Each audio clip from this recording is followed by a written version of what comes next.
Tere päevast, kauplejad, investorid ja aktsiaturuhuvilised. Minu nimi on Igor Darašenka ja eetris on mu aktsiaturu ülevaade saade. See on saade, kus me vaatame aktsiaturu pikaajalist pilti, vaatame erinevat huvitavat majandusnäitajat ja muidugi ka firmade kvartaaltulemused. Et täna meil tuleb ka järjekordne kvartaaltulemuste eri.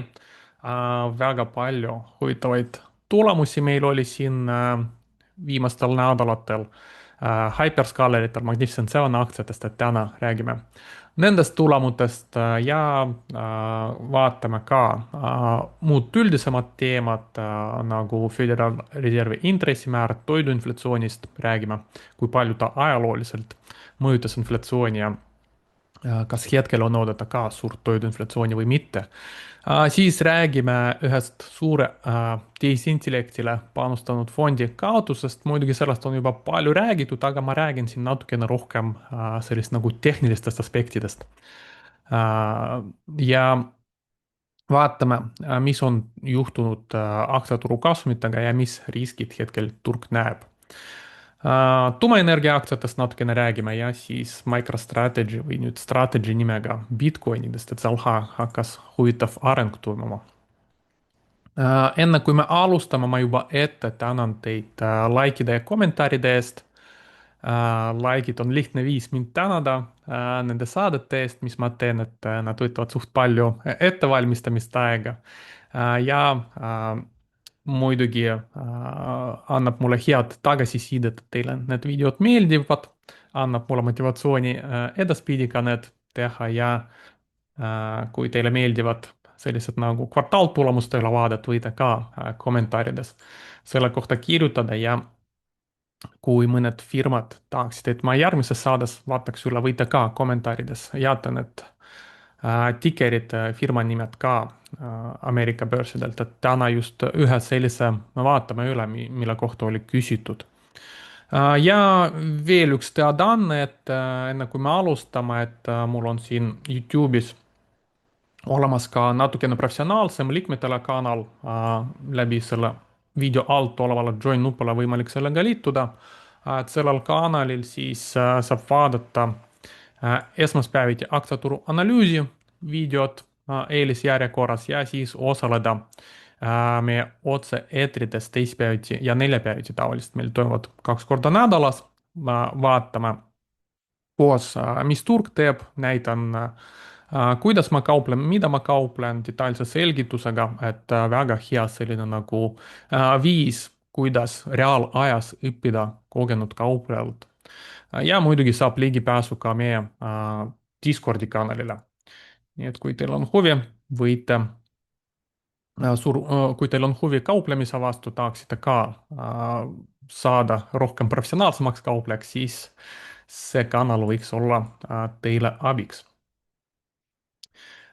Siis alustame sellest, et vaatame kõigepealt viimast Federal Reservi intressimäära otsust. Et tegelikult turg juba natukene ootas, et intressimäära äkki Federal Reserve võib tõsta ka, kuna inflatsioon me näeme endiselt on suht kõrge, nafta hind on suht kõrge, aga Federal Reserve jättis oma intressimäära muutmata, et me näeme siin ajalugu alates 2000, kuidas see on intressimäär meil on olnud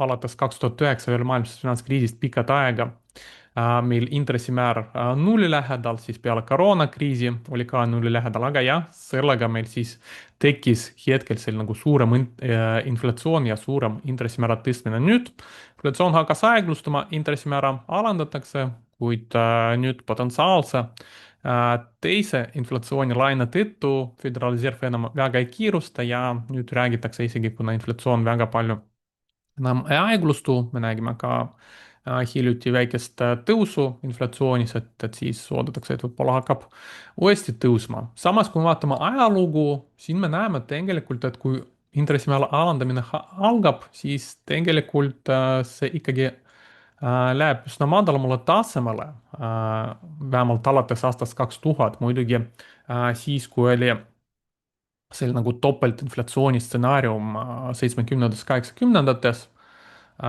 siis seal ei jõudnud intressimäära väga palju langetada, siis nad pidid uuesti tõstma, et võib-olla siis olukord jällegi hakkab seda perioodi meenutama. Äh, Veel üks huvitav graafik, mis võiks juhtuda, et kui näiteks inflatsioon, intressimäära ei tõsteta, inflatsioon hakkabki kõrgemale minema.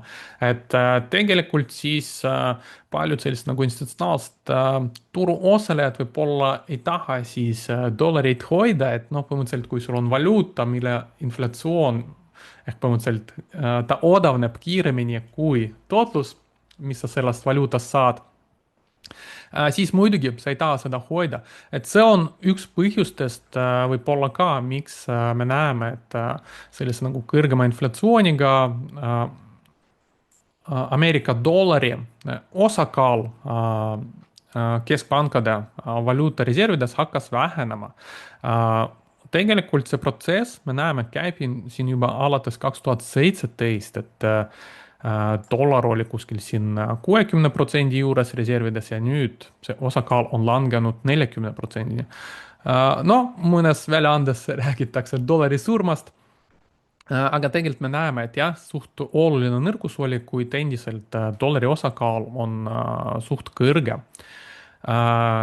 Muidugi siin inflatsioon ei ole ainuke see probleem, kui me vaatame, millega asendatakse siis dollareid, see sinine joon on eurod. Eurod tegelikult ka suure osakaaluga, aga me näeme, et ka eurode osakaal valuutareservides hakkab langema ja mis on siin hakkab suurenema, on kullareservid ehk keskpangad on hakanud rohkem kulla ostma ja me näeme, millal see hakkas juhtuma tegelikult 2022, et kui Ameerika kehtestada sanktsioonid Venemaa vastu, nende varad või sellist nagu valuutareservid arresteeriti nii-öelda, külmutati, siis põhimõtteliselt noh, paljud said aru, et see on potentsiaalne risk ja parem hoida kulda enda keskpangas, siis seda keegi nagu ei saa niisama nagu elektrooniliselt nii-öelda blokeerida. Ja me näeme, et alates sellest hetkest hakkaski siis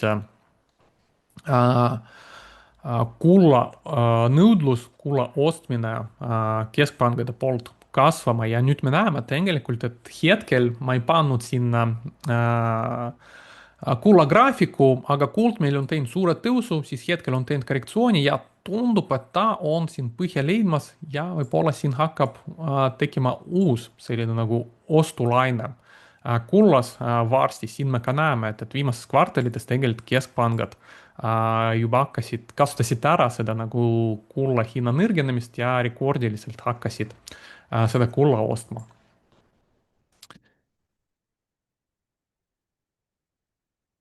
Siin on huvitav graafik, et mis näitabki meil seda 70-ndate, 80-ndate topeltinflatsiooni lainet. Ja siin me näeme, et see oli esimene inflatsioonilaine, siis oli teine sellele järgnenud. Aga siin graafik näitab palju siis tegelikult toit ja palju energia mõjutasid just seda üldist inflatsiooni. Ja me näeme, et tegelikult 70-ndate alguses palju suurem mõju inflatsioonile oli just toidu poolt, kuigi siin oli ka energia, kütuse hind mõjutamas inflatsiooni, aga toidu hind mõjutas rohkem. Ja siis, mis meil juhtus teise inflatsioonilainega, hakkas kõigepealt uuesti toidu hind kasvama ja siis tuli teine selline laine energia hindade tõusuga. Ja seekord nad suht sarnaselt siin tõusid, kuigi toidu hinna mõju hakkas vähenema, siis tuli peale ka energia hinna mõju, et põhimõtteliselt selline nagu üks löök teise järgi tekkis. Kas hetkel toit mõjutab sama palju? Tegelikult juba mitte nii palju, et energia mõjutab palju rohkem. Ja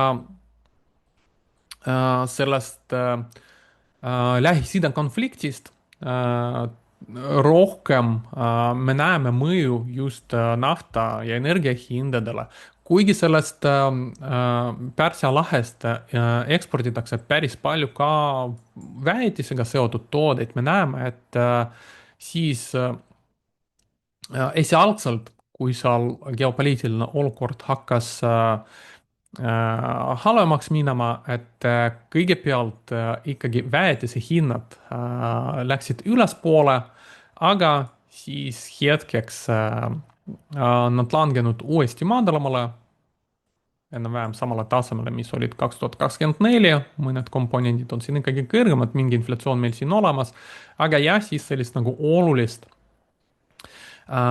survet toiduhindadele, tänu sellele me ei pruugi näha, et siin ka selline graafik, mis näitab meile kokkuvõttes selline nagu väetiste proksi, sinine joon ja ta on natukene ettepoole lükatud 6 kuud ja siis näitab meile Ameerika toidu inflatsiooni. Ja me näeme, et korrelatsioon on tegelikult suht hästi näha, et hakkavad väetise hinnad tõusma, et see on 6 kuud ette lükatud. Siis järgi hakkavad jõudma toiduhinnad, et siin peale koroonat me näeme see inflatsioon, mis algas tegelikult ka siis väetise hinnad kõigepealt kasvasid väga palju, siis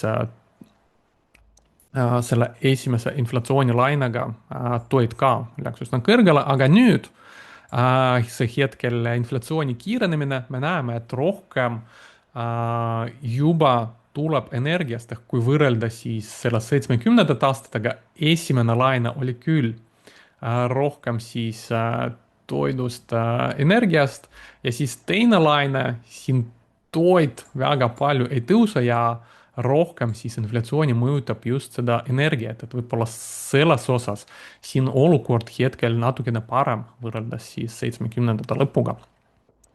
Ja jah, me näeme, et siis hetkel on väetiste proksi nii-öelda juba langemas ja toiduhinnad ei hakanudki tõusma ja tegelikult vaadates seda proksit, tundub, et nad ei hakka siin suurt hüpet tegema ikkagi.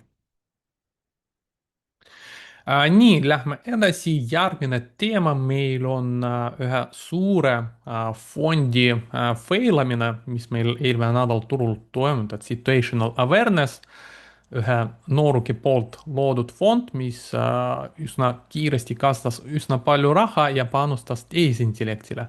Et järjekordne näide, kuidas idee on õige, aga teostamine on väga vale. Aga räägime siin natukene tehniliselt, et mis seal juhtus tegelikult. Juba selle nädala alguses seal turul oli jutud, et mingil fondil on probleemid. Et me nägime, et sellised nagu TRS-id nagu Total Return Swap, põhimõtteliselt noh, seda võib võrrelda eraklientidele pakutavate CFD-dega, et põhimõtteliselt sul on võimalus osta mingit aktsiat väikse tagatisega ja põhimõtteliselt sa ei oma otseselt aktsiaid, vaid sa omad sellist nagu lepingut selle aktsia hinnamuutusele nii-öelda, et siis hinnamuutusest sa saad kasumi sama palju, nagu sa omaksid seda aktsiat, aga sul ei ole vaja nii palju raha, et 100% seda aktsiat osta.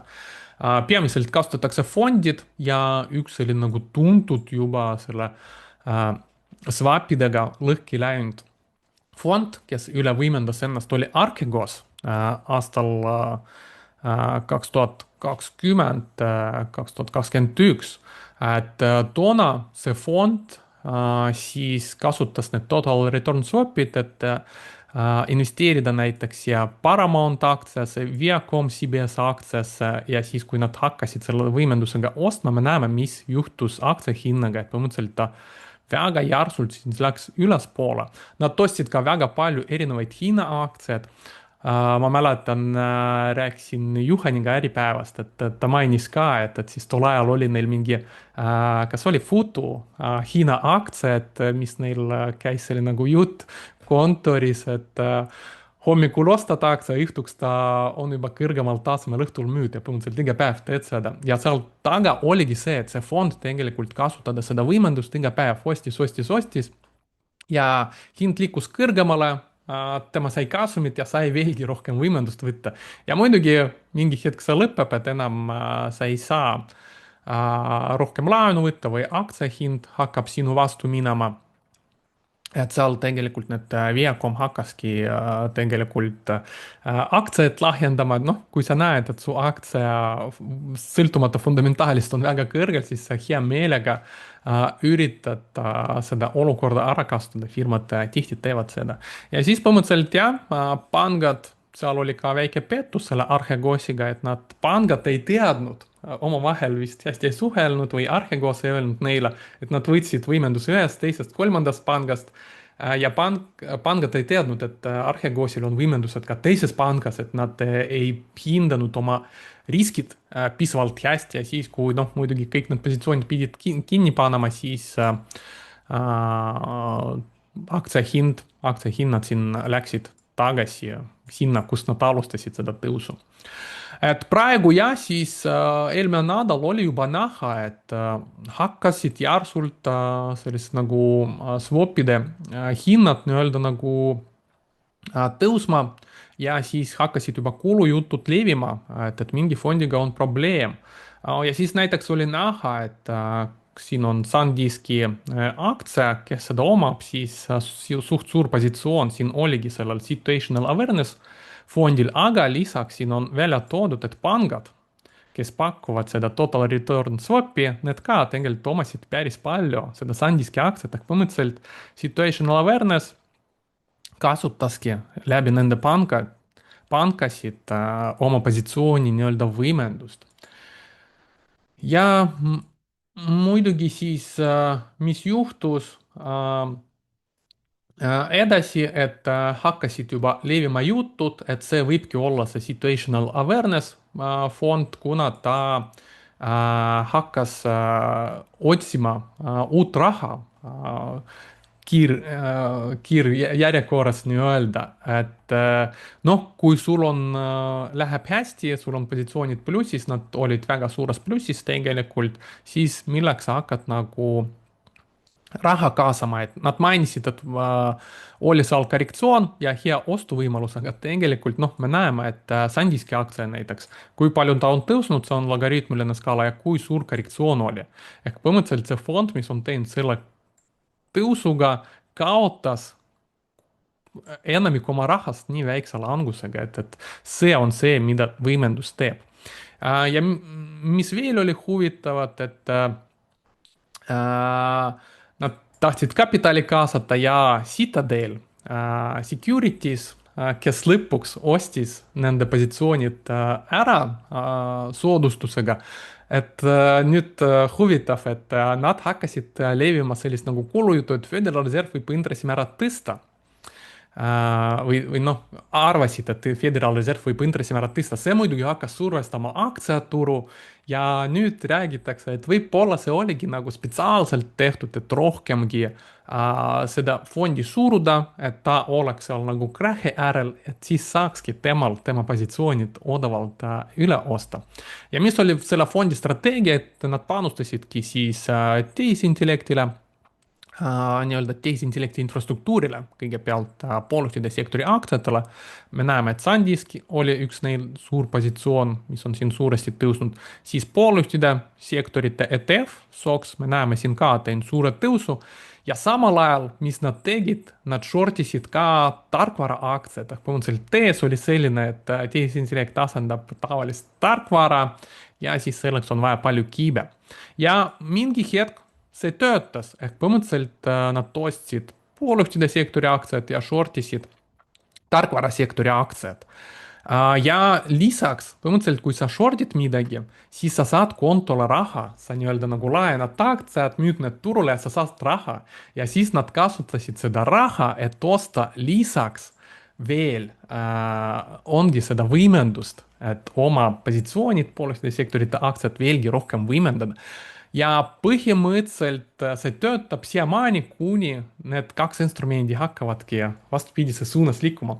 aga mis meil hakkas juhtuma, pooljuhtide sektori aktsiad hakkasid korrigeeruma ja tarkvarasektori aktsiad tegid ühe tugeva tõusulaine, siis natukene korrigeerisid, aga siis enam maandlamale ei läinud ja hakkasid uuesti eelmisest nädalast kõrgemale minema.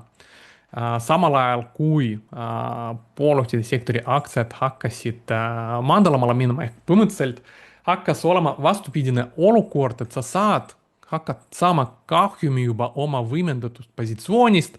Lisaks sul siin kasumi asemel hakkab kahjum tekkima, sa pead oma lühikest positsiooni sulgema, kui sa seda sulged, sa pead siit raha välja võtma, et need aktsiad tagasi osta. ühesõnaga lumepall kõigepealt ühes suunas ja pärast teises suunas, et sa alati tasub teada, et võimendus töötab kahes suunas. Tegelikult noh, vaadates jällegi seda SanDiski aktsiat, et on näha, et kui oleks lihtsalt ostnud ja hoidnud ja siis see korrektsioon ei oleks mingi mure, aga kuna kasutasid võimendust üle ja ilmselt võimendust hakkasidki rohkem kasutama, kuna nägid, et kõik töötab hästi, mõlemad positsioonid liiguvad õiges suunas ahnus tekib aeglaselt ja siis, kui ilmselt hakkasid, ma pakun, võimendust rohkem lisama just siis tipu juures positiivsektori aktsiates ja põhja juures tarkvarasektori aktsiates, sest muidu, kui nad oleksid võimenduse lisanud alguses, siis sellist nagu katastroofi ei oleks. Ja siin on üsna huvitav kokkuvõte, ma leidsin, et ma ei hakka seda täielikult siin lugema, et võite pausile videot panna ja lugeda, kui teil on huvitav, aga jah, 24-aastane see noor poiss, Leopold, et 45 miljardit oli tema fondi suurus, ta on tõusnud üle 400%-ni kuni juunini ja põhimõtteliselt siis lõpuks fondist jäi alles 10 miljardit ja siin on kirjas, et kõik eraettevõtted seal jäid, et põhimõtteliselt kõik, mis ta börsilt ostis, see kogenum mees Ken Griffin temalt nüüd soodustusega kätte sai. Me nägime, mis juhtus peale seda, nüüd siin see nädal juba, et tegelikult see oligi, nagu tihti juhtub, mingi fondi likvideerimine on turupõhi ja siis sellest hetkest turg hakkab tõusma ja Ken, kes ostis tema positsioonid veelgi soodustusega, nüüd kirjutatakse, et nad on juba siin juba paari päevaga rohkem kui 3 miljardi juba teeninud oma selle nagu päästeoperatsiooniga nii-öelda, mis nad ise võib-olla siis tekitasid. Nii et jah, üsna huvitav olukord ja jah, ma soovitan siin natukene võib-olla lugeda seda, et siin räägitakse just sellest, et kui oluline on selline nagu kogemus ikkagi ja portfelli õige struktureerimine, et ja siin viimane lause, et just näitabki seda, et see fond ei olnudki, tema tees oli õige, aga tema põhimõtteliselt siis portfelli konstruktsioon oli vale ja just see võimendus, mis tekitaski selle fondi allakäigu. Veel huvitavad graafikud, mis on seotud ka selle nagu situatsiooniga, mis turul on tekkinud, kus meil hakkasidki siin poolside sektori aktsiad korrektsiooni tegema, no tegelikult oli näha, et seal korrektsioon võib tulla, poolside sektori aktsiad olid väga palju üle ostetud, kasutades neid tehnilisi ATR-kanaleid oli seda näha ja mul näiteks oli ka seal rekordiline juuli just tänu sellele, et ma shortisin need aktsiad, et seal kanali liikmed nägid ka ja mis ma tegin ja ka said andsid teada, et ka paljudel olid rekordkasumid, et said ka short ida just needsamad poolsisektori aktsiad. Rääkides nende poolsisektori aktsiatest ja spetsiifiliselt siis mäluaktsiatest, siis Korea turul on olnud meil üsna kõrge selline nagu volatiilsus, kui me vaatame siin ajalugu 90-ndatest alates, siis Lõuna-Korea turul pole kunagi olnud nii suurt volatiilsust. Ja tegelikult Korea turg enamasti koosneb kahest aktsiast, SK Hynix ja Samsung, mis mõlemad võitsid siis sellest nagu mälu defitsiidist, et nende käibekasumid siis tänu sellele kasvasid ja seal Kospi indeks, Korea indeks on jõudsalt kasvanud ja mis oli erakorraline, et tavaliselt kasvuga volatiilsus peaks langema, aga seal oli vastupidine tõusuga volatiilsus ka tõusis ja muidugi kiire tõusu pärast tuleb ka kiire langus, et siin me näeme, et tegelikult selline nagu Kospi kirjutatakse e-crash, tehisintellekti crash, noh, just nende SK Unixi ja Samsungi aktsiate korrektsioon, et võrreldes teiste Aasia kriisidega, et eriti siin Aasia finantskriis 97 aastal, et pole kunagi nii kiiresti nii palju Korea aktsiad kukkunud ajaloos, et siin arvestades ka sellist nagu suuremat erinevad kriisid, me näeme, et siis langused olnud väiksemad või kui oligi selline –40%, siis ta võttis 2 korda rohkem aega, et sellist nagu korrektsiooni teha. Nii et jah, kui kaks ettevõtet domineerivad kogu aktsiaturu, siis põhimõtteliselt see võib väga suurt volatiilsust anda tervele indeksile, et Taanis on ka sama probleem tegelikult, et Taanis meil on Novo Nordisk, väga suur ettevõte ja siis ta tegelikult mõjutas ka isegi seda Taani majandust väga palju, kui Novo Nordiski aktsia oli suures tõusus. Mida edasi oodata pooljuhtide sektori aktsiast, et kas nad peale korrektsiooni hakkavad tõusma, no siin paar huvitavat graafikut. Ilmselt mingi tõus tuleb, aga tõusutempo ilmselt siis hakkab aeglustama. Üks asi, mis viitab sellele, on selline nagu likviidsuse indikaator G10 riikide. Selle nimi on Excess Liquidity Leading Indicator ehk ta on ka meil siis 6 kuud ette, siis sinine joon. Ja must joon näitab meil pooljuhtide sektori indeksi siis muutust. Me näeme, et nende vahel ka siis suht hea korrelatsioon, kui rohkem likviidsust, siis pooljuhtide sektori aktsiad näitavad suuremat kasvu. Kasv kiireneb, et see on siis meil muutus võrreldes eelmise aastaga. Ja kui likviidsus hakkab vähenema, siin siis pooljuhtide sektori aktsiad hakkavad väiksemat kasvu näitama, et pooljuhtide sektori aktsiate muutus on meil siin null skaala, et põhimõtteliselt kui nullist kõrgemale, see näitab, on kasvanud võrreldes eelmise aastaga, kui nullist madalamale, et see on langenud võrreldes eelmise aastaga. Nüüd me näeme, et selline likviidsus, G10 likviidsus meil hakkab siin vähenema ja tegelikult, kui see korrelatsioon säilib, siis pooljuhtide sektori aktsiate tootlus peaks ka siis vähenema, et kui siit me nägime üle 150% tootlust, siis vaadates ettepoole, siis enam nii suurt tootlus oodata ei ole, et nad võivad jätkata tõusu, aga see tõusu protsent tuleb juba märgatavalt väiksem.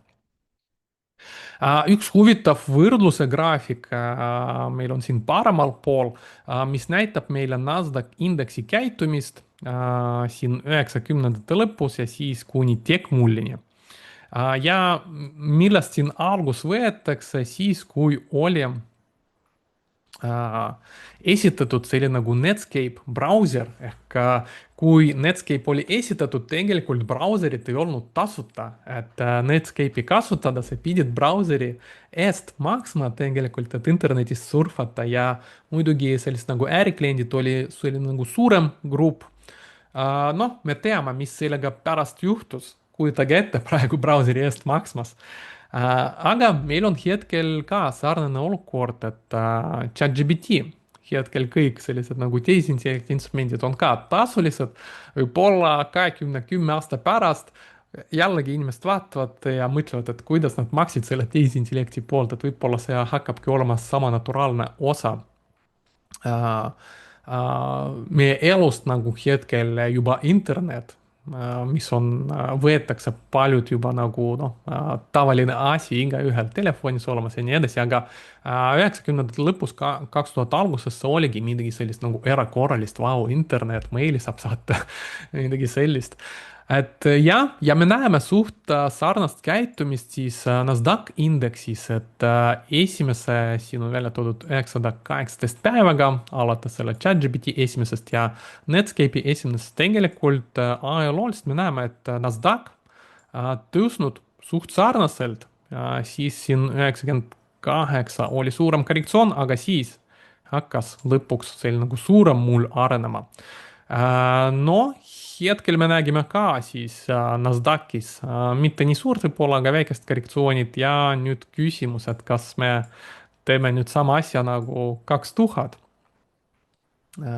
või investorid hetkel on natukene rohkem mõistlikumad. Eks saame näha.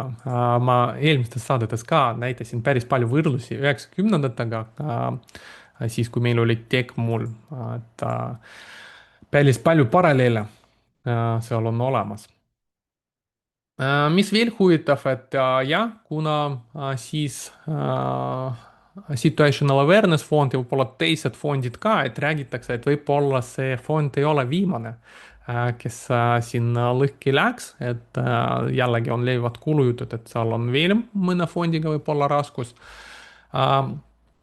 Ja see on tekitanud seda olukorda, et tarkvaraaktsiad, me näeme, et tarkvaraaktsiate performance aasta algusest on olnud noh, suht külgsuunas, isegi väike nõrkust näitamas.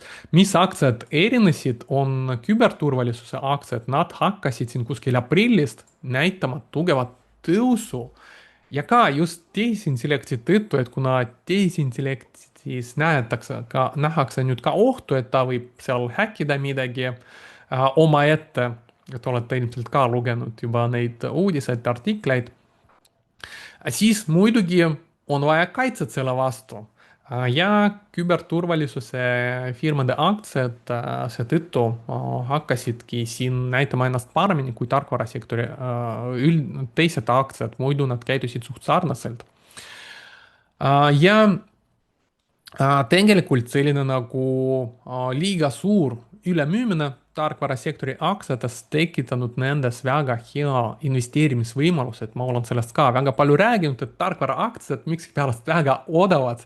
Samas kui nende kasumid ja kasumiootused, siin me näeme järgmise aasta kasumiootused lähevad ainult ülespoole, aktsia hind siin alates 2025 kuskil siin keskelt liikusid allapoole. Et tavaliselt aktsia hind liigub ikkagi oma kasumite järgi, aga nüüd me teame, et fondide shortimise tõttu, kes ootasid, et kasum hakkab ikkagi nagu vähenema, mida siiamaani pole juhtunud ja tegelikult need tarkvarafirmad hakkavadki tehisintellektiga vastupidi rohkem võitma, et see oli ka minu selline nagu mõte, mis täna vaatame ServiceNow tulemusi ja näeme, et seal tegelikult see olukord hakkabki vist realiseerima. Et jah, endiselt tarkvaraaktsiad pole väga palju tõusnud ja endiselt seal on päris palju häid investeerimisvõimalusi olemas.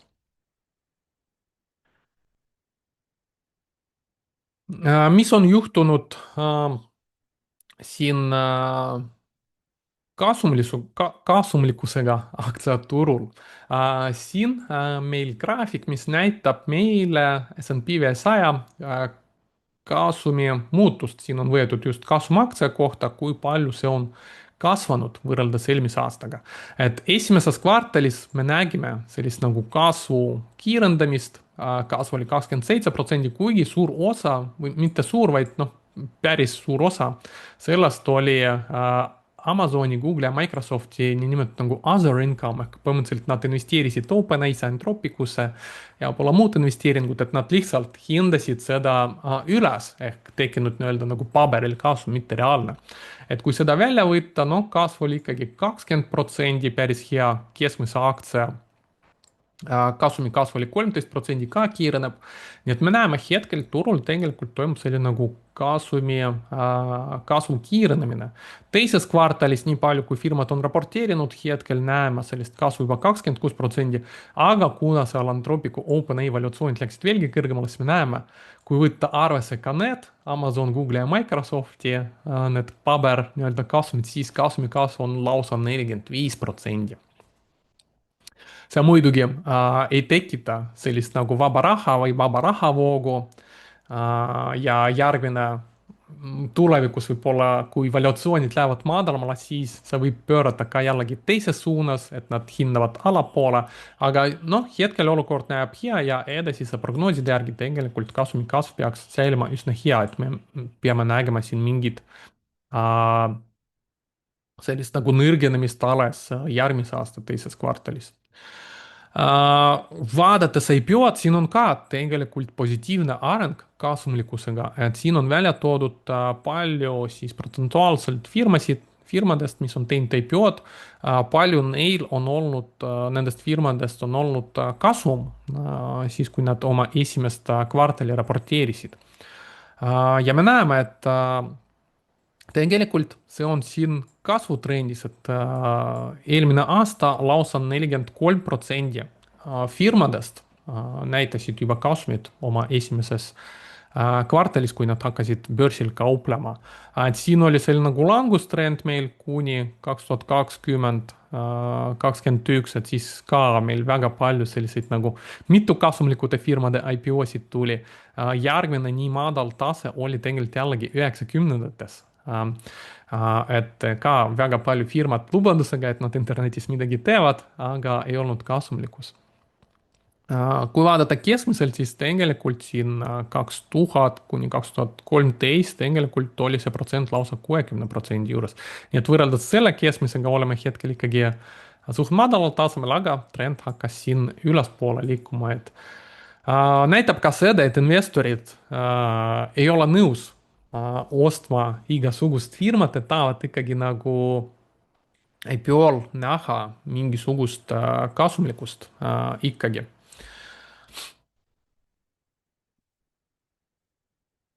Mis meil on võimalikud riskid? Noh, tehisintellekti investeeringutega. Investeeringud on suht suured ja hyperskaalerid, suured sellised nagu firmad, mis teevad kõige suuremad investeeringud, Microsoft, Apple, Google, Amazon, Meta, Oracle, et nende CDS-i hinnad hakkasid kasvama. CDS, see on siis Credit Default Swap ehk selline põhimõtteliselt lihtsas keeles öelda kindlustus nende võla pankrotistamise vastu. Ehk põhimõtteliselt, kui sa omad nende võlga ja tahad ennast kaitsta võimaliku põhimõtteliselt default'i eest, et kui nad ei maksa võlga tagasi või ei maksa intressi, siis kasutatakski need CDS-id. Ja kui nähakse suuremat ohu mingi firma rahavoodes või võimenduses, võla kasutamises, siis need CDS-id hakkavad kasvama. me näeme, et siis tegelikult alates kuskil 2025 septembris, et siin Oracle paistab silma eriti palju kasvanud, aga ka teiste firmade CDS-id siin hakkasid kasvama, et siin on eraldi välja toodud natukene Zoom, et me näeme siin näiteks Tesla, Google, eriti siin viimasel aastal hakkas rohkem kasvama ja Nvidia siin üllataval kombel ka hakkas. CDS hakkas väga palju kasvama, ma pakun, et see võib olla seotud sellega, et Nvidia väga palju garanteerib teiste võlgasid ehk põhimõtteliselt teevad investeeringu mingi firmasse, mis ostab Nvidia kiibid ehk sellised nagu ringfinantseerimise skeemid, nagu neid nimetatakse, et võib-olla olete ka nendest nagu kuulnud.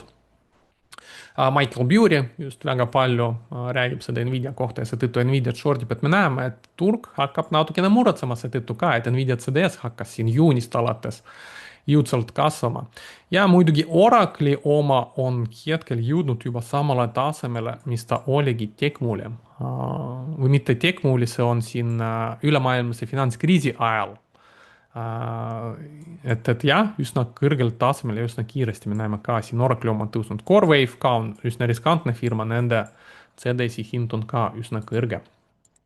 et turg näeb siis juba ohtu nende laenamises, et me vaatame mõne nende firmade tulemused täna ka ja vaatame, et mis on juhtunud nende rahavoodega, aktsiate tagasiostudega ja võrreldavusega. Veel üks huvitav olukord turul hakkab arenema ja jällegi võib-olla tees on õige, aga realisatsioon on vale. ma muidu krüptovarasid väga palju ei jälgi, aeg-ajalt vaatan Bitcoini, aga ei kauple sellega, ei investeeri sellesse. Aga kõik te teate võib-olla, et Michael Saylor, Strategy firma juht, pööras firma põhimõtteliselt varem oli seal nagu business intelligence'i toode tootja, noh hetkel ka toodab, aga see on väike osa tema ärist hetkel, et ta muutis firma selliseks nagu Bitcoini hoidjaks ja ütles veel selle aasta veebruaris me kunagi ei hakka Bitcoini müüma, me hakkame Bitcoini ostma iga kvartal ja igavesti ja kust nad raha võtavad Bitcoini ostudeks tegelikult väljastavad ka aktsiad, väljastavad võlga ja lubavad intressi maksta. ja põhimõtteliselt see kogu strateegia on ehitatud sellele, et kui Bitcoini hind jätkab tõusu, sa ostad seda, sa saad tootluse kaasad uut raha, võib-olla rohkem nagu see püramiidiskeem, saad varamatele investoritele siis raha tagastada, aga kui Bitcoini hind hakkab langema, mis siis juhtub? Sul põhimõtteliselt realiseerimata kasumi asemel tekib realiseerimata kahjum, uued investorid kaasata on raskem ja selleks, et maksta intressi, mis sa lubasid varasematele investoritele, siis sa oled sunnitud ikkagi Bitcoini müüma, sõltumata sellest, et sa müüd neid isegi kahjumiga. ja tundub, et see olukord hakkabki nüüd Strategy'ga juhtuma. Et me näeme siis alates 2020 rohelised tulbad, et Bitcoinid olid ainult ostetud Strategy poolt, nende reserv, Bitcoini reserv kasvas ja mis siin on juhtunud viimasel ajal, me näeme, Bitcoini reserv jäi seisma ja siis hakkas vaikselt langema, et nad hakkasid Bitcoini müüma. Et väga huvitav areng, jällegi me näeme võib-olla, et strateegia mõte võib olla õige, Bitcoin võib-olla pikas perspektiivis jätkabki tõusu, aga kui ta teeb korrektsiooni ja jääb madalal tasemel pikaks ajaks, siis see strateegia, mis oli arvestatud, Bitcoin hind alati kasvab, siis see ka võib fail ada. et jällegi mõte võib olla õige, aga realisatsioon võib olla vale, nii et vaatame, kuidas see hakkab arenema. Ja viimane selline nagu üldine teema meil siin on seotud tuumaenergiaga, et jällegi see teema tuleb, sai kuumaks ka tänu tehisintellektile, kuna tehisintellekt vajab suured andmekeskused vajavad palju energiat. ja hetkel tahetakse rohkem hakata elektrit tootma just tuumaenergiaga, erinevad seal tehnoloogiad, tahetakse väiksemad reaktorid teha ja nii edasi ja ka sellised nagu WC, Venture Capital, ka investeerib väga palju selliste nagu tuumaenergiasse, et siin on kirjas, et see aasta juba WC kaudu 4,5 miljardit said investeeritud ja eelmine aasta see oli terve aasta eest 6,2 miljardit. siin kirjutatakse, et Sam Altman, Bill Gates investeerivad sellistesse nagu WC-sse. muidugi seal võib olla ka ohud, et kui liiga kiiresti tahetakse midagi turule tuua, võib-olla seal midagi jääb, mingid riskid arvesse võtmata, et võib-olla hiljem võib kätte maksta, muidu tuumaenergia ei ole kõige lihtsam energiaallikas.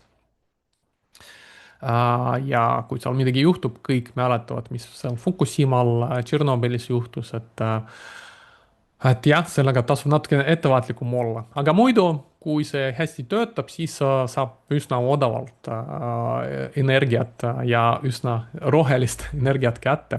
ja siin on huvitav selline nagu võrdlustabel välja toodud firmad, mis juba börsil kaubeldavad tegelikult, et Oklo on võib-olla kõige selline nagu tuntum.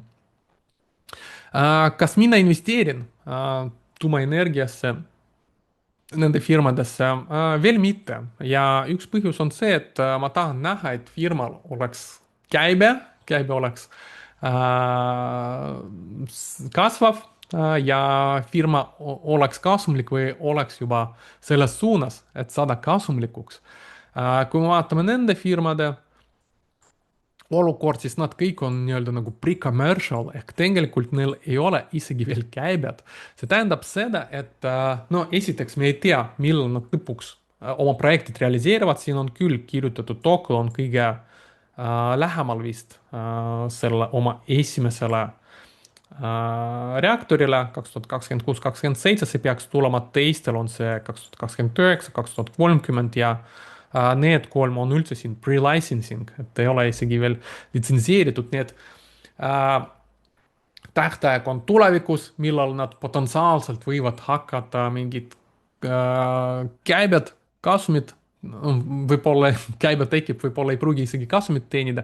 Ja kogu selle aega nad vajavad raha ja kust nad raha võtavad, et siis tihti lahjendavadki oma aktsiad. Et kui sa esialgselt võib-olla ostad ühe aktsia 100-st, sul on 1% osalus selles firmas, siis kui nad seda hakkavad lahendama ja mõne aja pärast neil on juba 1000 aktsiat ja sa juurde ei ostnud, ei investeerinud, siis see raha, et nad vajavadki just raha, et investorid annaks neile raha kogu aeg juurde, et nad saaks üle elada selle perioodi, kui nad hakkavad kasumit teenima. Et mina tahan investeerida hoopis nende firmadesse, mis on vastupidi, mis annavad investoritele juba raha tagasi, et see minu selle nagu põhimõtte tõttu ma nendesse nagu ei investeeri. Ja suur risk on ka olemas, et nad ei jõuagi, et raha võib-olla saab otsa, projekt võib olla hea, idee on hea, aga kui raha saab otsa, et firma läheb pankrotti, siis põhimõtteliselt aktsionärid võivad ka sellega raha kaotada. me näeme, et enamikutel tegelikult Pre-money võrreldes praeguse turukapitalisatsiooniga valutatsioonid, eriti nendel pre-licensing kõige riskantsemal on ikkagi turukapitalisatsioon on läinud väiksemaks, et kõige rohkem on Oklo, kõige populaarsem on tõusnud, aga ka minu arvates hetkel veits ülehinnatud, et mulle meeldib just kauplemises Oklo aktsiaga kaubelda, ta on suht volatiilne viimasel ajal rohkem just short imisega, sealt tulevad paremad tehingud. Nii, see on kõik üldiste teemadega ja nüüd hakkame üle vaatama huvitavad kvartaaltulemused, mis meil on siin viimasel ajal tulnud. Alustame Alphabeti või Google'i tulemusest. Alphabet raporteeris väga head tulemused, käibe kasvas 24,2% võrreldes eelmise aastaga. Kasum oli palju parem, kui analüütikud ootasid, $9.11 senti, analüütikud ootasid 2,88 ja siin ongi suur osa sellest kasumist, mis siin tuli, oligi sellest nagu ümberhindamisest. Et ei olnud reaalne nii-öelda nagu kasum. Mis väga kiiresti kasvas, Google Cloud, et nende pilveteenused, et siin käibe kasvas lausa 82%. Ja muidugi CapEx, kapitaaliinvesteeringud esimeses kvartalis olid isegi suuremad, kui esialgselt oli arvatud, et 36 miljardi asemel 45 peaaegu tuli. Aktsia hind reageeris alguses küll negatiivselt, –7%, kukkus täpselt vastu 200 päevast libisevat keskmist ja me näeme, et kuidas Google'ile meeldib sellest 200 päevast libisevast keskmist rallida, et siin ka peale seda tegelikult aktsia hind hakkas rallima siin viimasel päeval natukene veel rallinud. Kui me vaatame visuaalselt, kvartaalselt, me näeme, et käibe ilusti kasvab ja siin me näemegi net income peaaegu sama palju kui käibe, et see oli nagu ümberhindlus, kuidas seda mõjutas. Ja kui vaadata TTM, trailing 12 months, no siin on ilus pilt, käibe kasvab, kasum kasvab jällegi siin selle ühekordse nende ümberhindluse tõttu hetkel me näeme kasumi kiirenemist, aga see ei ole nii-öelda nagu reaalne võib-olla kasum ja hakkab tulevikus ka siis fluktueerima.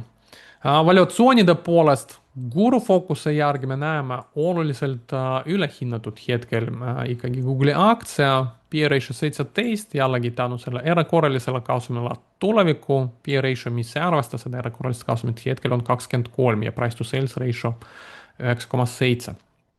Marginaalsus gross margin 61%, profit hetkel jällegi erakorralisest kasumit tõttu 54, lähtudes operatsioonist, marginaalsus 34%, siis operatsioonidest need on siis kuskil 30%-st madalam ikkagi.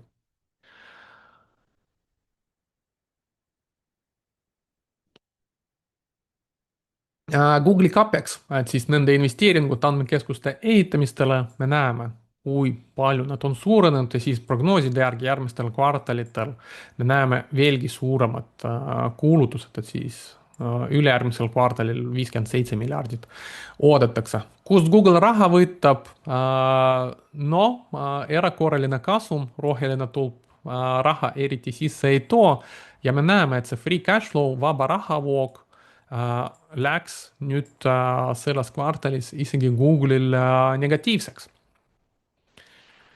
Kust raha võetakse, tegelikult kui vaadata bilanssi, raha hulk suurenes, muidugi ka võlg neil kasvab, aga nad varem tegid aktsiate tagasiostud ja nüüd viimased 3 kvartalit juba prindivad aktsiad ja sellest nad saavadki siin raha, et põhimõtteliselt võtavad võlga ja lahjendavad aktsiad.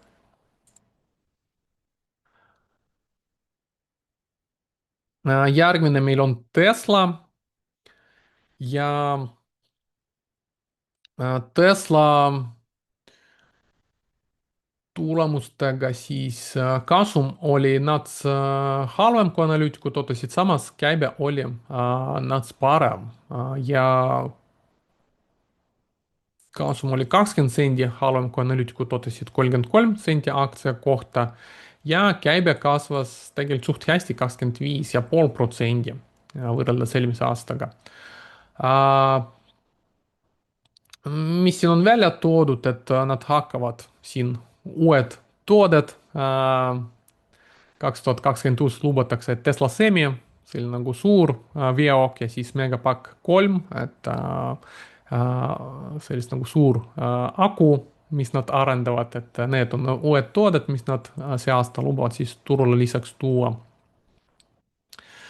Kui me vaatame siin reaktsiooni, turg reageeris suht negatiivselt, aktsia hind kukkus -14% ja siis hakkas langust edasi langema. seal ka nädalasel graafikul hind jõudnud vastu 200 nädalast libisevat keskmist ja siin viimasel päeval hakkas põrkama, et mul on just eile meil oli kanalis siin see live stream ja siis ma näitasin enda positsioonid, sest ma mängin just siin lühiajaliselt seda põrget, et ta siin ajutiselt põrgab, aga pikas perspektiivis me näeme, aktsia hind ikkagi hetkel on, näitab sellist nagu langustrendi karakteristikut, madalamad tipud, madalamad põhjad.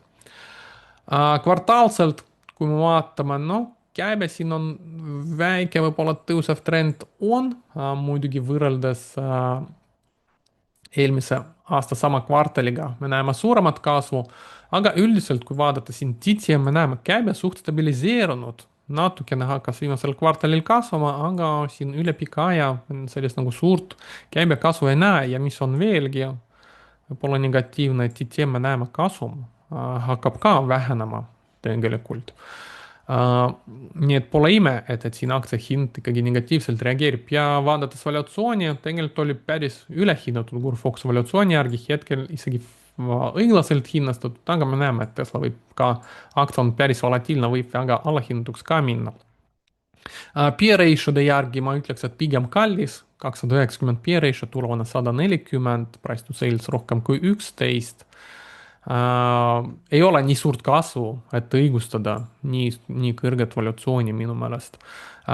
Ja vaadates marginaalsust ka, tegelikult 18,8 on gross margin ja profit on ainult 3,6%, et ei ole kõige parem selline nagu marginaalsus, arvestades sellist nagu kõrget P-ratio't endiselt seal nagu nii-öelda Elon Musk'i väärtus selles aktsias annab väga suurt osa, et kui Musk'iga peaks midagi juhtuma, siis ja kujutage ette, et kui näiteks Tesla P ratio peaks normaliseerima kuskile 20 juurde, et kui palju siis aktsia hind võib kukkuda. Et Musk'i risk on selles mõttes nagu suur. Kui vaadata siin veel lisagraafikut, tegelikult Tesla puhul ka siin halb asi juhtus, et free cash flow ka neil läks negatiivseks see kvartal. ja me näeme, et bilansis siis vaba raha natukene vähenes ja võlg hakkas natukene kasvama, aga hetkel veel raha rohkem kui võlga. ja me näeme, et nad viimases kvartalis ka veel natukene rohkem lahjendasid aktsiad, et aktsiate arv siin kasvab. Siis järgmine meil on ServiceNow. ServiceNow raporteeris suht head tulemuse, kasum, käibe olid parem kui analüütikud ootasid. käibe kasvas 24%. ja mis oli siin positiivne, et just tõidki välja, et näiteks Valitsuse sektori tehisintellektil selline nagu momentum kõikides osariikides Ameerikas on suht tugev, et nad siin just tõid välja, kuidas nad aitavad seda tehisintellekti juurutada läbi oma siis platvormi erinevatel agentuuridel ja seal on siis reaalsed sellised nagu aja või kuluvõidud sellega näha. Nii et see minu tees, et tegelikult noh, firmad, eraisikud, paljud ei hakkagi ise midagi seal tehisintellektiga leiutama, nad pigem pöörduvadki olemasolevate firmade poole, kes ehitavad sisse seda tehisintellekti võimekust enda toodetesse ja põhimõtteliselt tänu sellele jätkavadki kasvamist, et nendega midagi nagu hullu ei juhtu, et tehisintellekt ei asenda neid, vaid vastupidi, see aitab neile.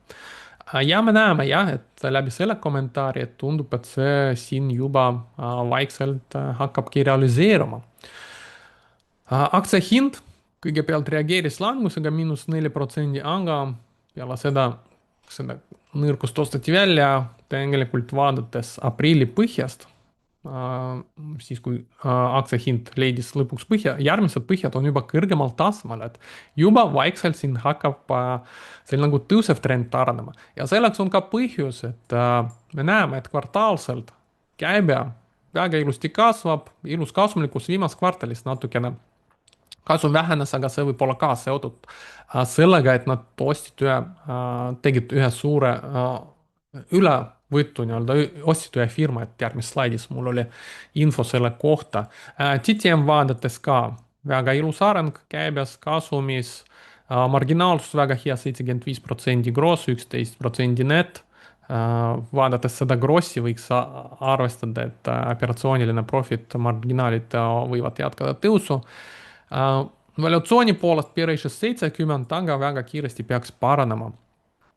Forward P-ratio juba 22 ja Guru Foxi valuatsiooni järgi endiselt ServiceNow aktsia on oluliselt alahinnatud ja siin pikaajalises perspektiivis mulle tundub, et siin suht hea potentsiaal võiks olla. Ma ise olen sinna juba siit veebruaris teinud ostu oma pensioni investeerimiskontole, et see on mul siis selline nagu nimi ütleb, pensiooni investeerimiskonto, seal aktsiad ma võin hoida kuni siis pensioonini, just sellised nagu pikaajalised positsioonid. Ja seal on mul põhimõte leida sellised nagu aktsiad, mis on ajutiselt allahinnatud, samas kui äriga pole midagi juhtunud, et see on just selline näide, aktsia hind väga palju kukkunud. me näeme, et rahavoogudega midagi pole juhtunud ja siis tekibki selline nagu ajutine hea võimalus pikaajaliseks investeeringuks. Ei ole investeerimisega ostusoovitus, räägin lihtsalt sellest, mis mina tegin ja mis minu strateegia on. Miks ma seda tegin siis. Ja kui vaadata ServiceNow rahavoogu, neil vaba rahavooga probleemi ei ole, me näeme operatsiooniline free cash flow, kõik on nagu plussis, ta on muidugi siin natukene hüplik sesoonselt, aga üldiselt me näeme see kasvamas. Siis vaadates bilanssi, siis neil on natukene hakkas vaba raha hulk vähenema ja siis võlg siin on viimases kvartalis tekkis ja see on ilmselt tekkinudki selles Armisi ostult, mille nad kulutasid siis peaaegu 8 miljardit. Ja see ka tegelikult noh, näitab nende nagu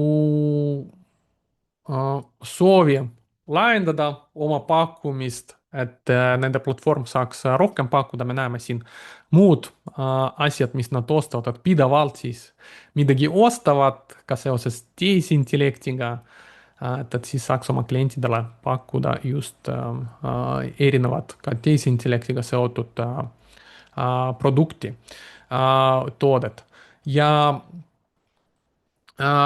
aktsiate tagasiostud esimeses kvartalis suht suure tagasiostu tegid ja viimases kvartalis juba ei hakanud seda tegema. ilmselt ka juba näevad, et ei ole mõtet enam raha selle kulutada, pigem siis ostavad teised firmad ja aktsia hind ei usu ilmselt, et hakkab edasi langema, et seda on vaja toetada ja pigem fokusseerivad kasvule. Euroopa suur IT-ettevõte SAP vaatame selle tulemuse ka seekord. Siin mul on välja toodud tulemused eurodes, aga tegelikult Guru Focusest ma vaatasin siin numbrid dollarites, nii et siin on natukene need erinevad. Seetõttu ja kui me vaatame SAP-i, siis temal käibe kasvas 9,4% võrreldes eelmise aastaga. Kasumiga panid natukene mööda. Aktsia hind reageeris küll positiivselt, pluss 9% ja siis järgmistel päevadel me näeme, et ta jätkas ka kasvu. SAP-i aktsia on ka päris palju langenud, nagu kõigi tarkvaraaktsiate hinnad. Ja hetkel Gurfox evaluatsiooni järgi ka me näeme modestly undervalued, et veidi allahinnatud. P-ratio 23, tulevane 19, suht nagu okei sellise kasumliku kasva firma poolt, et kasumlikkusega tal ka probleemi ei ole, gross margin 75, profit 20. põhimõtteliselt, kui vaadata ServiceNowi, gross on suht sarnane, me näeme, et ta võib nagu näiteks oma profitit ka kasvatada nagu SAP 20-ni näiteks. Visuaalselt siin näeme, käibe kasvab, kasum kasvab, siin oli üks mingi erakorraline kvartal kahjumiga ka. TTM järgi kunagi kahjumit ei olnud, natukene kasum vähenes ja siis hakkas uuesti kasvama. Nii et siin fundamentaalselt äri näeb ka väga okei välja, tegid ka aktsiate tagasiostu viimases kvartalis, vaba rahavoog on olemas, need lilla tulbad, need on dividendi väljamaksed, maksavad dividendi, ostsid siis viimases kvartalis aktsiad tagasi, bilanss ka suht okei. Siin viimases kvartalis kasvas küll natukene võlg, aga vaba raha hulk ka kasvas. Ja raha on rohkem kui võlga.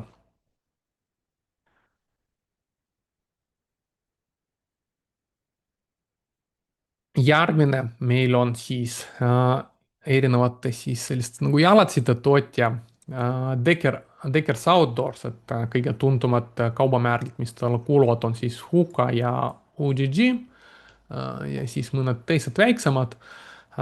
Siis Deckers raporteeris meil siis tulemuse, mis kasumi poolest oli nats parem, kui analüütikud ootasid, aga kasum vastas analüütikute ootustele 1,02 miljardit.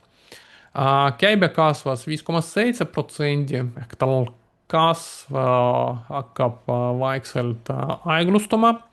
Ja me näeme seda siis, kui me vaatame siin TTM järgi käibekasvu, me näeme, et siin oli selline kasv ja siis viimases kvartalis see nagu käibekasv hakkab aeglustuma. Kvartaalselt vaadates äri on väga sesoonne, me näeme, et sõltuvalt siis kvartalist neil just neljas kvartal tavaliselt kõige parem. Esimene, teine on natuke nõrgemad müügid, aga iga kvartal ta on siis kasumlik, TTM kasumlik. Valuatsiooni poolest P-ratio 13, tulevane 11, väga okei, Gurufox evaluatsiooni järgi ka me näeme, et oluliselt alahinnatud endiselt, et ta on siin, oli väga palju ülehinnatud, siis teinud korrektsiooni ja põhimõtteliselt juba alates 2025 võiks öelda, suht külgsuunas siin kaupleb. Peale tulemust hind põhimõtteliselt siis reageeris väike langusega, siis kohe taastus, et põhimõtteliselt -0 midagi seal protsendi oli, et ma panin -0%, et väga väike langus oli. Kasumlikkus neil on ka päris hea, tegelikult palju parem kui Teslale, tundub, et jalatsid toota on palju kasumlikum kui akud ja elektriautod, et siin gross margin 56 ja profit margin 18. nii et selle kohta ka tihti räägitakse, et mõtle, mis ärisse sa investeerid, kui näiteks jällegi rääkides tuumaenergiast, siis mis hakkavad nende marginaalid olema, väga kõrgtehnoloogiline, selline nagu äri, aga mis kasumlikkus sealt tuleb. Tesla ka, ägedad autod, aga me näeme, mis kasumlikkus seal on ja siis siin mingid lihtsad jalatsid. ja me näeme, et jalatsidega saab päris korralikult marginaali saavutada.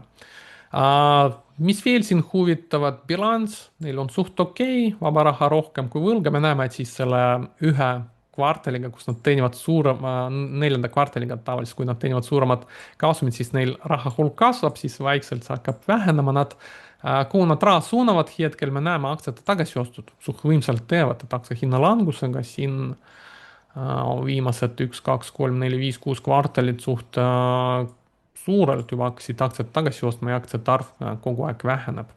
Võlg ka natukene kasvab seetõttu, aga noh, vaba raha me näeme palju rohkem kui võlga, ehk seal nagu netvõlgnevust siin üldse ei ole.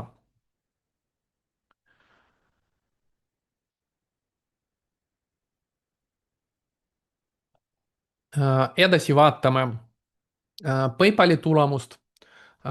PayPal raporteeris parema tulemuse, kui analüütikud ootasid. Meil siin nii käibe kui ka kasum olid parem, kui analüütikud ootasid. Käibe kasvas 4,8%, suht aeglane, aga ikkagi kasv veel. ja mis on veel huvitav, et nad tõstsid prognoosi ka terveks finantsaastaks. Aktsia hind juba enne tulemust siin suure hüppe teinud, et Stripe ja veel üks firma, ei mäleta hetkel, äh, tahtsid üle osta PayPali hinnaga 60-50 ehk kuskil siin tasemel oli nende pakkumine. PayPal seda vastu ei võtnud hetkel ja põhimõtteliselt see näitas turule, et firmas väärtust ikkagi hetkel on, kui teised firmad tahavad seda nagu üle osta. peale tulemust aktsiahind reageeris veelgi +4%. Kvartaalselt, noh, me näeme suht selline nagu stabiilne, võiks öelda, kasv suht väike, aga ta on kasumlik endiselt, TTM, näeme, et kasv ikkagi on olemas, kuigi väga aeglane ja siis kasum ka vaikselt järgi kasvab, kuigi kasum aktsia kohta kasvab kiiremini, sest nad teevad päris palju aktsiate tagasiostu. Me näeme, et siis oli ka suht rekordiline tagasiostu roheline turg alates vähemalt 2023 ja aktsiate arv kogu aeg väheneb, kasum kasvab, seega iga aktsia saab aina rohkem kasumit ja see kasvab palju kiiremini kui näiteks üldine kasumi kasv. Valuatsiooni poolest P-ratio 10,8, tulevane 9,9, suht okei. Marginaalsus väga hea, 40 gross, 14,2 net ja Curfox evaluatsiooni mõõdiku järgi ka siis endiselt PayPal on oluliselt alahinnatud.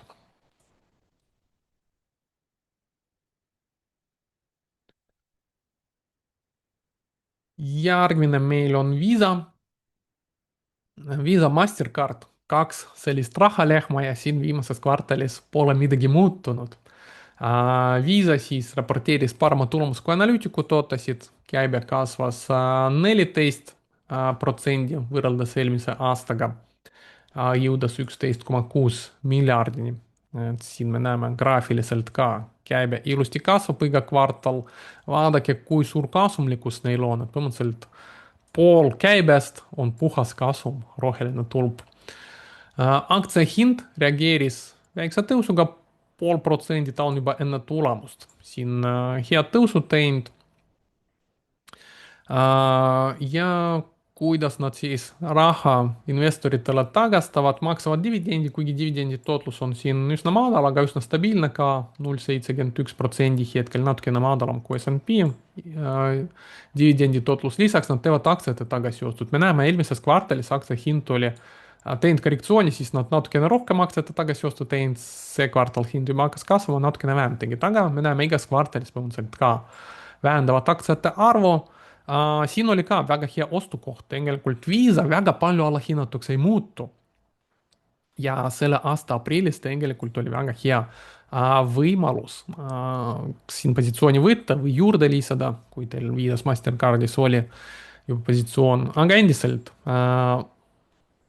natukene allahinnatud ja pikaajalises perspektiivis me näeme, et siin hinnasihid ikkagi viitavad, et hind võib kõrgemale liikuda. Muidugi sellise fundamentaaliga hind võib ainult ajutise languse teha, et Visa ja Mastercardi kohta tihti öeldakse, et need ongi sellised nagu alati buy the dip aktsiad, nii kaua kuni neil selline nagu fundamentaal säilib, käibe kasvab, kasum kasvab. ja tegelikult nende äri on selline, et põhimõtteliselt transaktsioonid kaartidega, kui inflatsioon tekib, isegi kui inimesed ostavad sama palju raha, mis läheb transaktsioonidega, raha arv suureneb, raha hulk suureneb ja nemad saavad sealt võtavad oma protsendi sellest käibest, ehk põhimõtteliselt isegi kui on lihtsalt inflatsioon, reaalselt majandus ei kasva, siis neil käibekasum ikkagi jätkavad kasvu. nii et selle poolest need on ka sellist nagu tihti nimetatakse ka inflatsiooni hedge'iks, potentsiaalseks investeeringut nende aktsiatesse. Visa P ratio 31, tulevane 24 ja siis gross margin 77% ja profit, nagu me siin ka visuaalselt nägime, ongi 50%.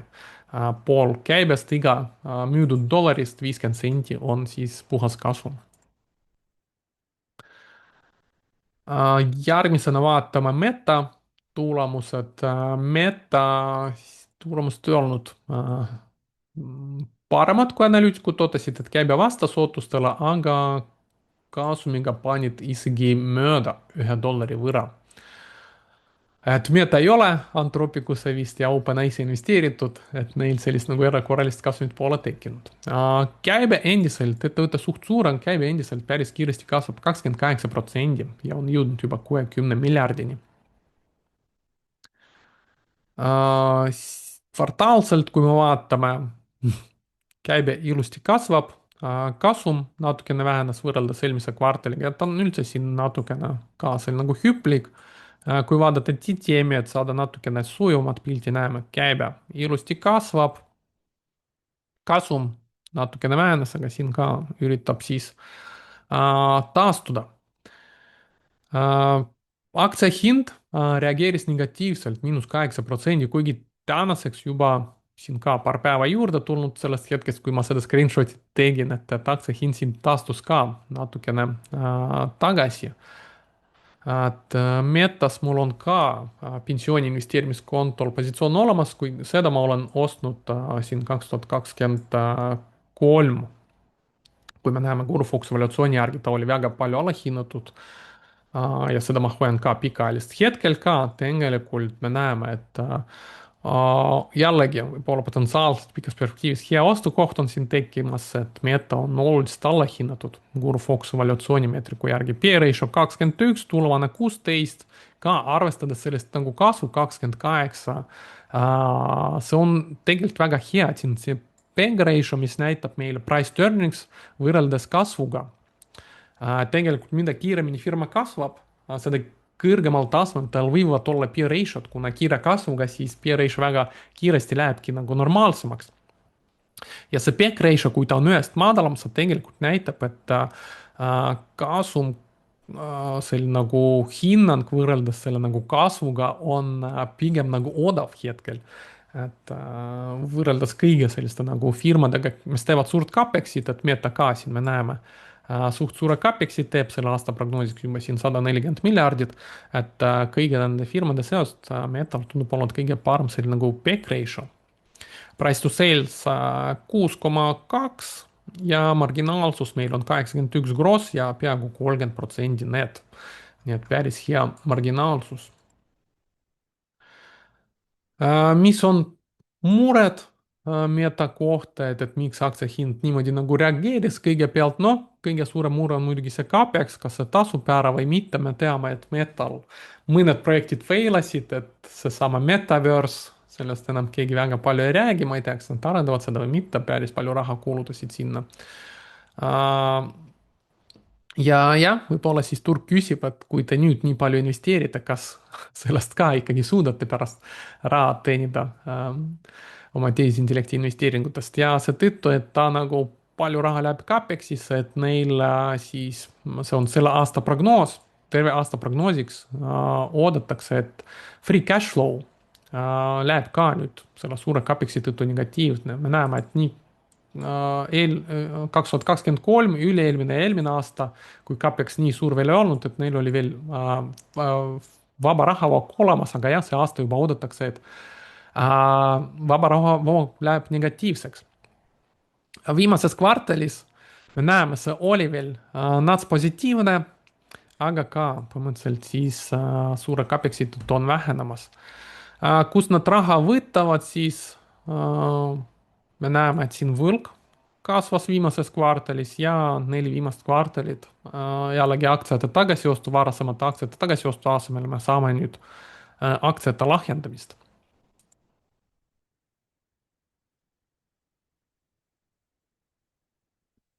Edasi vaatame Microsofti.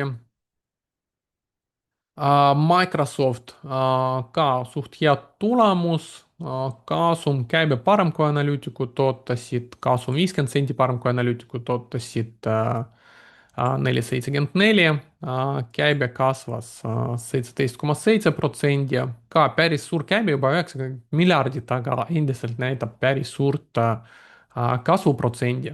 Ja muidugi kiire kasv on nende ka pilveteenuses, et kui me nägime Google'il see on 80% juures kasvama, siis Microsoftil ka suht hea kasv, poole võrra väiksem, aga ka suht hea, 40% juures siin. Aktsia hind reageeris positiivselt, +15%, siis järgmistel päevadel siin ka natukene veel tõusnud juurde. Kvartaalselt käibe kasvab, kasum kasvab, trailing 12 months ka me näeme siis ilus kasv nii käibes kui ka kasumis. Valuatsiooni poolest 25, P ratio turuanne 20, jällegi arvestades seda kasvu suht okei, me näeme siin P ratio ühe lähedal ikkagi.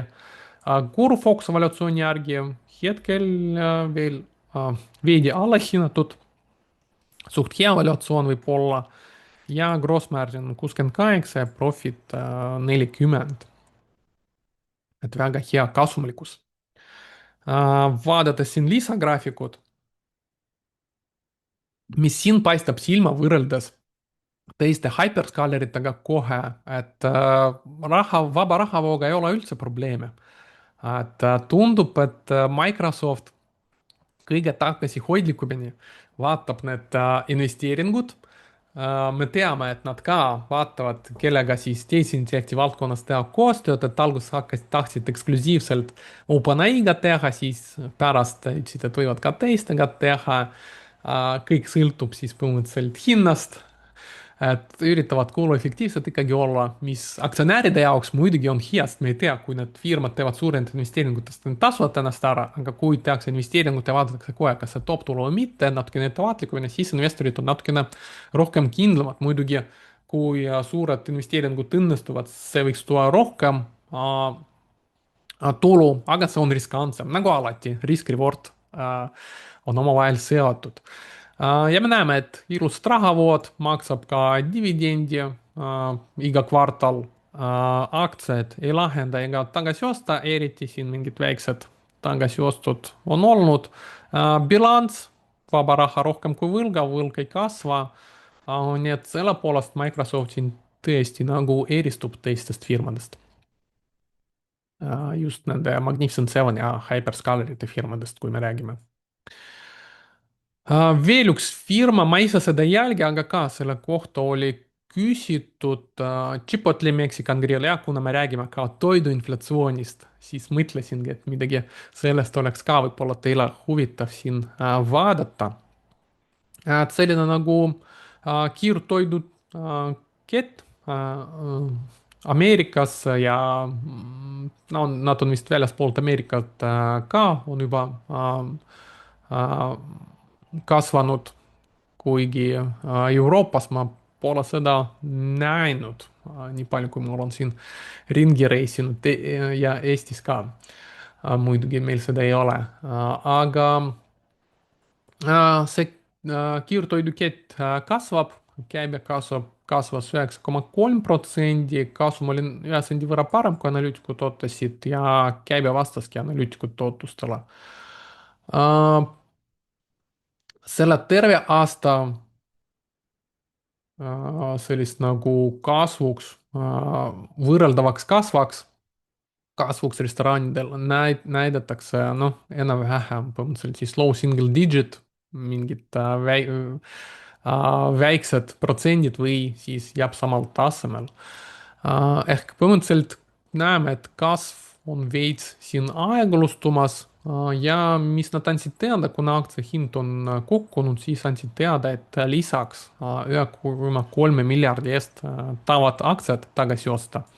Aktsia hind reageeris positiivselt, tulemustele +12%. hüppas. Muidu see aasta on siin suht külgsuunas, natukene käis allapoole, nüüd on natukene taastunud. Kui me vaatame tulemused siin viimases kvartalis küll natukene hakkas käibe kiirenema, oli mitu kvartalit siin suht külgsuunas. Kasum natukene hakkas kasvama, aga ka ta tundub olevat siin suht stabiilne pigem. Trailing 12 months käibe kasvab, kasum ka tundub olevat stabiilne, see on tegelikult võib-olla negatiivne, see tähendab seda, et kui sul kasum käibekasvuga ei kasva, tähendab, et sul on surve marginaalidele. No marginaalid hetkel kiirtoidu keti jaoks suht okei, 21 on gross ja 11% on net. Valuatsioon, P-ratio 34, tulevane 27 ja Guru-Fox valuatsiooni järgi significantly undervalued.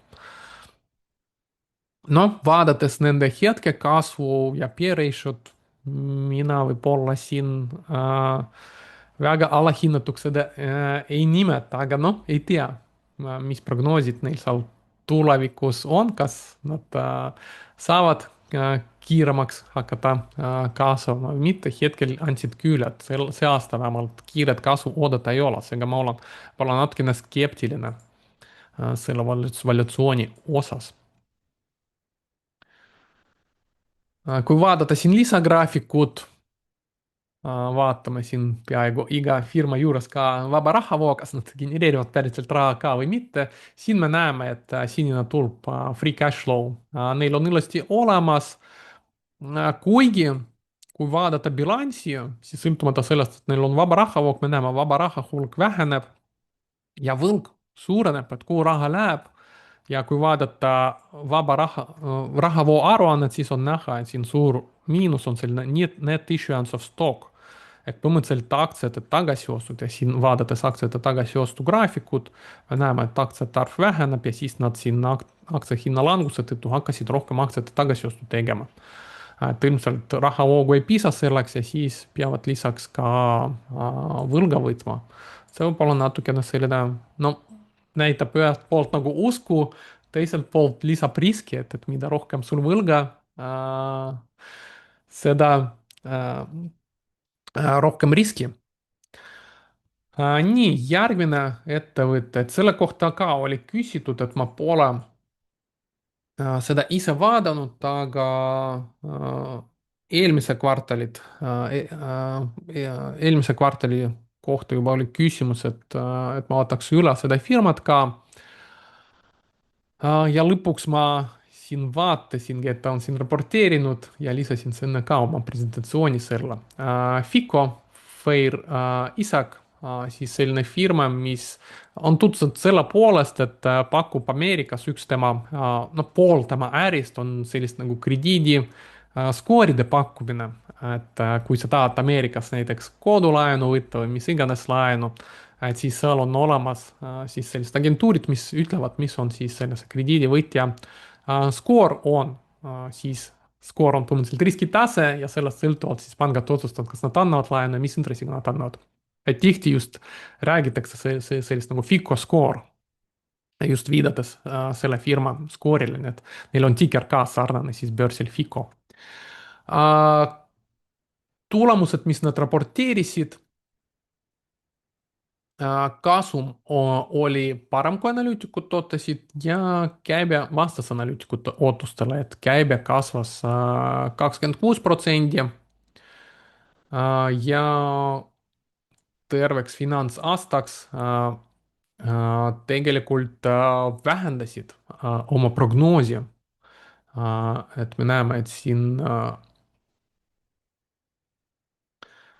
käibe siis 2,53 miljardit oodatakse, et algne prognoos oli 2,45 ja analüütikud ootasid juba 2,56, et võrreldes esialgse prognoosiga natukene tõstetud, aga võrreldes ootustega see on natuke halvem. Aktsia hind reageeris suurema langusega -17%, siis natukene rohkem jätkaski siin langust peale seda tulemust. Kvartaalselt, kui vaadata, siis tegelikult siin käibe viimases kvartalis hakkaski rohkem kasvama. Kasum ilusti kasvab siin TTM vaadates ka, me näeme ilusat käibe, kasumi kasvu, nii et pealtnäha äri näeb suht okei välja, P-ratio 30, Guru Fox valuatsiooni järgi oluliselt allahinnatud, forward P-ratio 19,7, et arvestades jällegi sellist 25% kasvu, me näeme, PEG ratio on ka ühest palju madalam, et selline nagu valuatsioon võrreldes kasv on siin suht hea. Marginaalsus suht hea, 85%, gross margin 34%, net margin. Tegid päris palju aktsiate tagasiostu, et ka on sealt kasutavad ära sellist nagu hinnalangust, et aktsiad tagasi osta, üle-eelmises kvartalis natukene ostsid ja siis eelmises kvartalis me näeme, et tegid natukene juba suuremat aktsiat tagasi ostu, et kuskil 7% oma aktsiatest ostsid tagasi. Ja mis võib-olla siin muret tekitav, kui vaatame bilanssi, siis võlg on siin järsult kasvanud, et ma ei jõudnud siin vaadata, kas nad ostsid ka kedagi üle ja seetõttu neil siin käibe ka hüppas ja võlg suurenes või nad võtsid võlga, et tagasiostud teha, võib-olla kombinatsioon mõlemast. Aga see on teile siis kodutöö, võite järgi vaadata, kui te tahate siia firma investeerida, siis see on see koht, mis tasub siin uurida.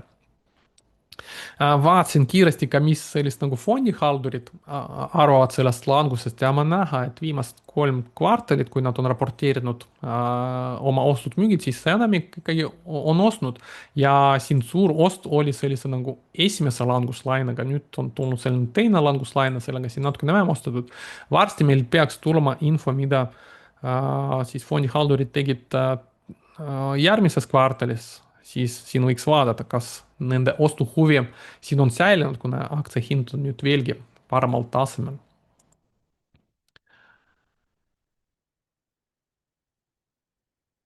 Siis järgmisena meil on Amazon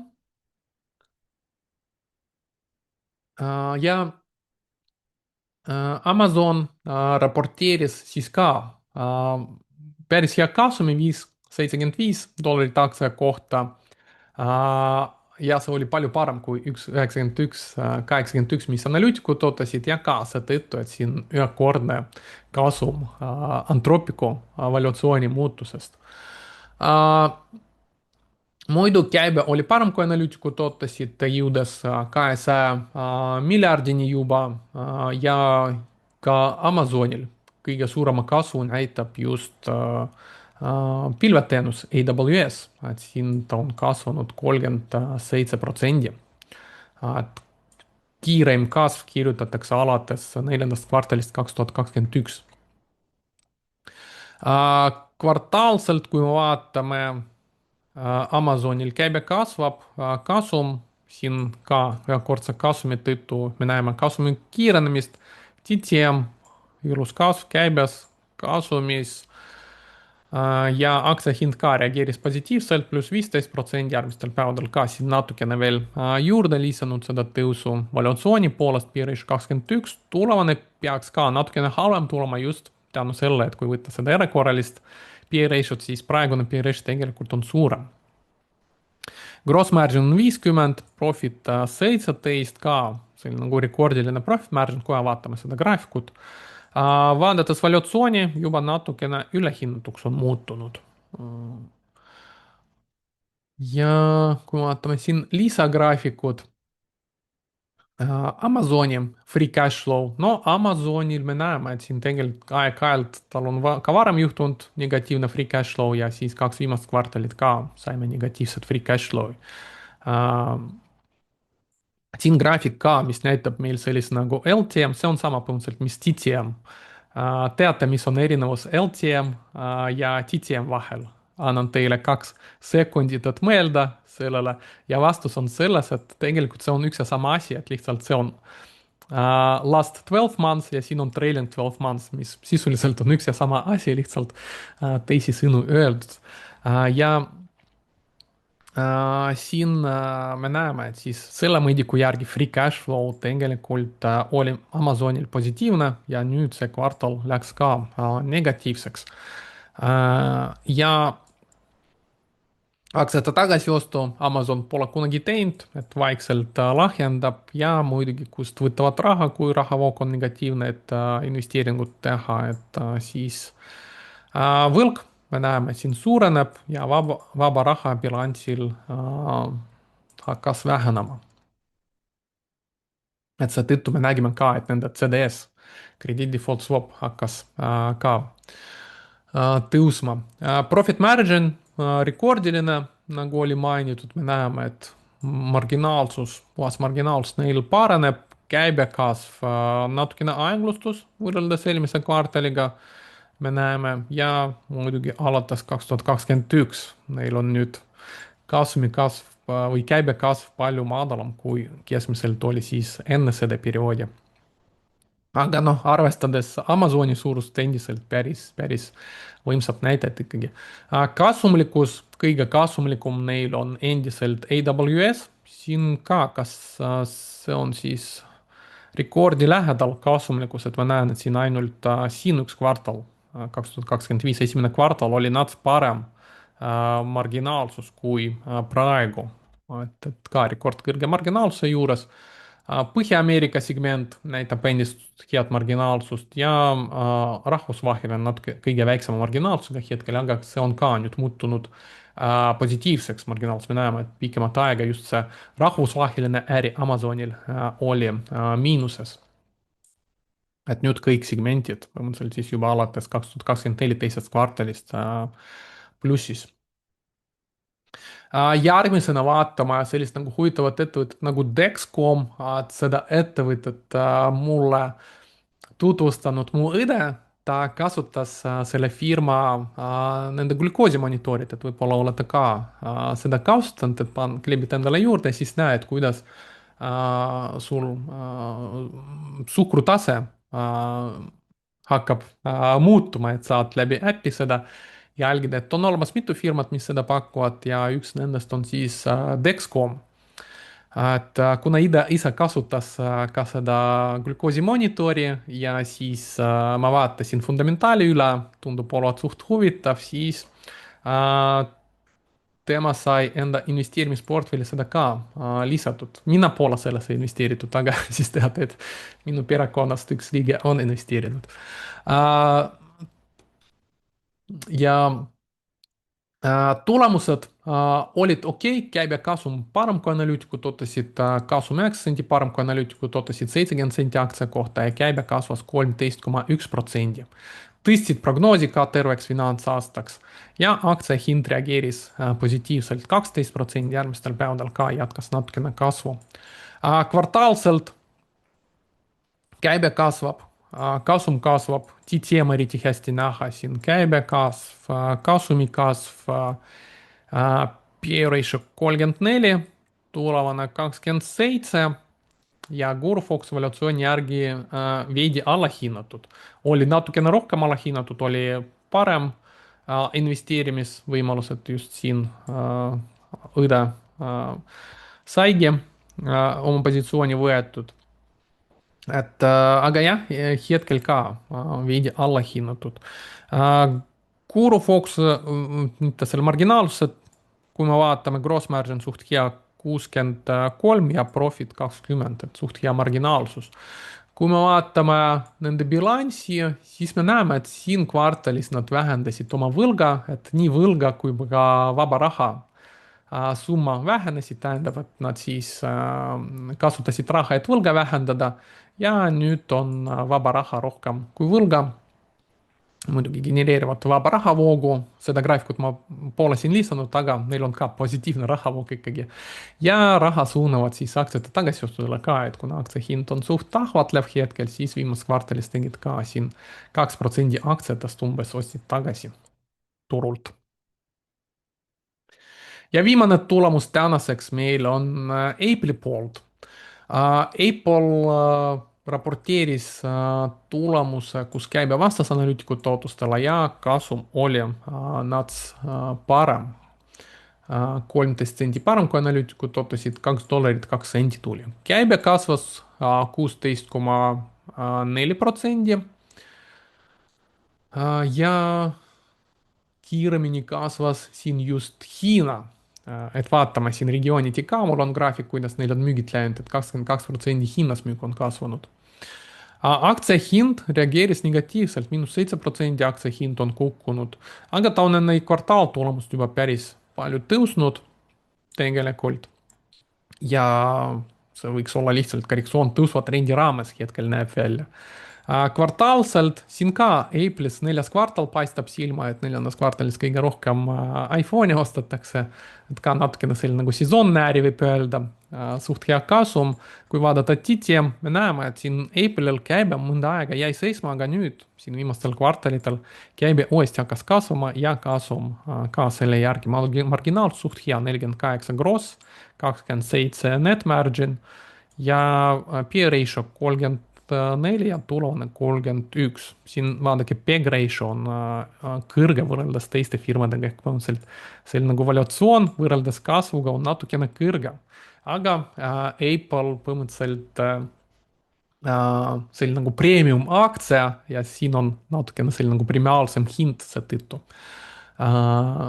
Kuurvaluatsiooni järgi hetkel fair value't õiglaselt väärtustatud. Apple'i rahavood positiivsed, iga kvartal maksab dividendi. Huvitaval kombel viimases kvartalis ei teinud aktsiate tagasiosta ja vastupidi, natukene isegi aktsiad lahendasid. Apple on muidugi tuntud sellena, et ta alati tegi päris head tagasiostud, aga näeme, et siin need tagasiostud hakkasid vähendama ja miskipärast viimases kvartalis tagasiostama ei olnud.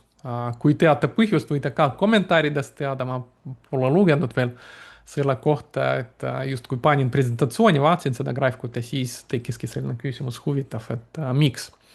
Kui vaadata bilanssi, võlg väheneb, et võib-olla tahavadki võlga vähendada, raha pigem sinna suunata praegu, vaba raha hulga siin nats vähem kui võlga ja mille poolest on Apple ideaalne, et ma olen ühes saadet siin ka rääkinud sellest näitest nagu Petrovski F-score. et siin on erinevad komponendid, mis peaks nagu firmal olema ja Apple on selles mõttes nagu ideaalne selle mõõdiku järgi, et ta igal pool on positiivne checkbox ja ta saavutab sellist nagu ideaalse numbri siin 9. ja ajaloolise statistika järgi, et mida kõrgem see Petrovski F-score, seda suurem tõenäosus head, et selle firmaga sa saad positiivset tootlust, et nad tavaliselt näitavad ka paremat tootlust kui firmad väiksema F-score'iga.